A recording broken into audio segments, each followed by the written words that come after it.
سلام و درودی به پایان با کل فارس زبانان روی دنیا. یعنی که الهام گرفتن در همین موضوع میخوام صحبت کنم که ای چی عبرت میگیری و الهامت میآید. بعد همین مسئله موتیواسیا برای همه جوانان داخل داره. موتیواسیا همین ای که چه بفهمونم موتیواسیا همه وقت باید بگیریم، همه وقت باید ما الهام داشته باشیم برای هر یک کار. تو وقتی که الهام نیست نمیشوم. این من طول 3-4 سال بود خوشم نمیتر، کار کردن نمیفورم.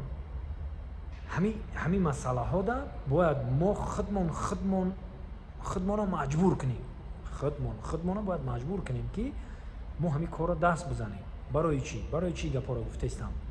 اینه بیا اول ما بسیار وقت ندارم لیکن تماشا کنیم، لیکن کوشش میکنیم که همین هنرمندای دنیوی رو ما تماشا کنیم.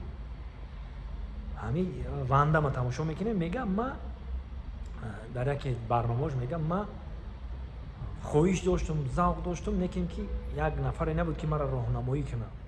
پولم کم بود. میگه پول جمع کردم. میگه رفتم در خیتای کینو کردم. 3-4 کینو میبره در خیتای. انا بعد گشت امریکا میروه، همودم پاپولار نمیشه، یعنی که زور نمیشه، که یعنی باید اکتیوری زور گفته قبول نمیکنن. با گشت میایه، با کینو میکنه. انا این دفعه میروه کینوش در امریکا. انا کینویی که تماشا نکردن، انا این کینوش با پاپولار نمیشه. انا بعد میشه اکتیور قیمت. بعد امریکانسا رژیسروی امریکا میگیرنش، بعد دیگه در دیگه کینو استفادهش میبرن. خب با اینکه خواهش داشت، الهام کی داشت، کدا میکنم. و برمیگردیم به سر بروسلی همون اکتیور زور بود، همون بقوت بود، همون سپورتسمن یعنی ورزشگری خوب بود. خودش خیلی نشون دادنش ندونست. بعد رفت کینو کرد. در کینو خیلی خوردیش در کینو ذوق داشت و رول بازی میکرد. کینو کرد. بروسلی را در دولت خودش گفتن یک خوین ملت ای شهر بدرغش کنین. بدرغش هم کردن این شهرش. ایرا خوین گفتن. برای چی خوین گفتن؟ که کودکای ما در مکتب یاد گرفت. کودکای ما همین چیز یاد گرفتن گفتن. بدرغش کردن. لیکن که وای ذوق کی داشت، هوس کی داشت، تا بها زیرا مردش یک زویزده تا بها زیرا. برای همین قدر پیش که گوش نکنین، ایجاتون بخزین. هیچ که شما را نمیسوزه. هیچ کس امی روی تجربه‌ای که همو کردن پیر شد، یعنی نه این حال ای تجربه همو مخصوصا تجربه خودم میگم که هیچ کس نمیسوزه. تکیه به پروردگار میکنی و خودت بده پاکت میخیزی ای قفای همو کارت میشی. و با برمیگردیم ارنولد شوارزنگر همه کار دی سنجید. گشت بچه‌ش گفت که چی کاری که میکنی یکم کازا دکازات نکن. چی کاری که میکنی، چی خوب چی بد، هیچ کدوم دکازات نکن. ای گپی وای میبروه که باید ما چی کار میکنیم، بعد ای خفای دکازاتی باشیدن در کار نیست. ای خداوند خودش میدونه دکازات چیه، کی حقی کی نه، فقط جز خداوند هیچ کنه میدونه. برای همین هیچ کدوم دکازات هم کردن در کار نیست. ای خفای کارتون شه، نامتون برورین در یک دولت دموکراتی صاحب حقوقی دنیوی حضور داریم، قرار داریم.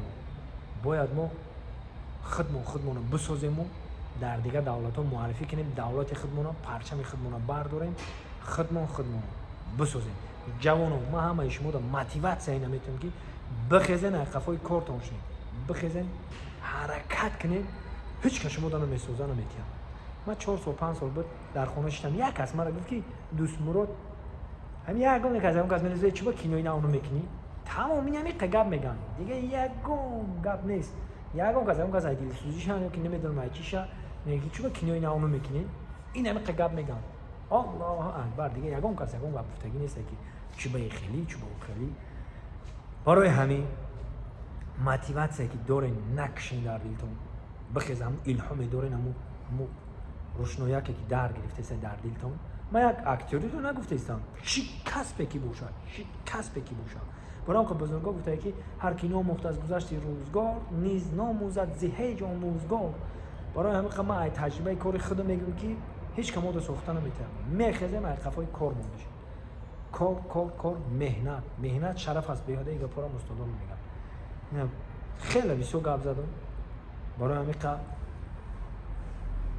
موتیواسیون همه وقت باید باشه بخزیم بسم الله الرحمن الرحیم بگیم بخزیم کارا سر کنیم هیچ که دست شما را نمیگیرم برای همین پدرت میخواد که دستی تو را بگیرن که نمیتونه او کاری که تو باید بکنی نمیتونه اکد دلش میسوزد باید که همین کار تو بکنه نمیتونه خودت میتونی این کارا خودت بخیر اخفای کارا خدا نگهبان هممون